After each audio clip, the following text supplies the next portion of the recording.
Intermediate fasting करून मी तब्बल 15 kilo वजन कमी केले, ते पण माझ्या C-सेक्शन नंतर. माझं वेट आता 15 वर स्टक झाले. सो आज सकाळी मी जिरा 10 मिनिटे पाण्यात उकळून घेतला, याने माझं फॅट लॉसला हेल्प होते. नंतर मी ब्लॅक कॉफी बनवली होती ऑफ ॲडिंग ऑफ लेमन, याने मला वर्कआउटला फुल एनर्जी मिळते. वर्कआउटच्या अगोदर मी ॲलोवेरा खाल्ली फॉर माय हेल्दी पिरियड. तुम्हाला पण पिरियड प्रॉब्लेम असतील तर don't shy, comment your problem.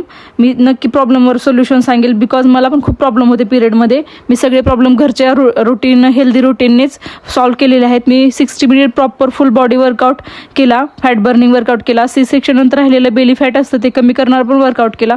तसं माझं इटिंग विंडो 12ला ओपन होतं, बट पाय थरथर कापायला लागले ते वर्कआउट नंतर. त्यामुळे मी वर्कआउट झाल्यानंतर ड्रायफ्रूट शेक बनवला होता. यात एक बनाना होता, एक apple, some seeds and dates होते आणि मिल्क होतं. पोट पण भरलं याने आणि मन पण भरलं माझं. खूप टेस्टी झाला होता. देन मी 12ला माझं फेवरेट डिश म्हणजे पोहे विथ 3 बॉइल्ड एग्स. यानंतर 4 वाजता मी स्प्राउट्स खाल्ले, थोडी पपाया होती, एक चमचा तीळ आणि 2 लाडू होते. हा लाडू मोरिंगा प्लस कढीपत्ता, अजून काही इन्ग्रेडियंट्स यामध्ये टाकलेले आहेत. माहीत करून घ्यायचे असेल तर कमेंट मी रेसिपी. रात्रीचं जेवण मी 7:30लाच केलं. यात चिकन राईस प्लस हाफ भाकरी होती. Than me night detox drink घेतलं, शतपावली केली.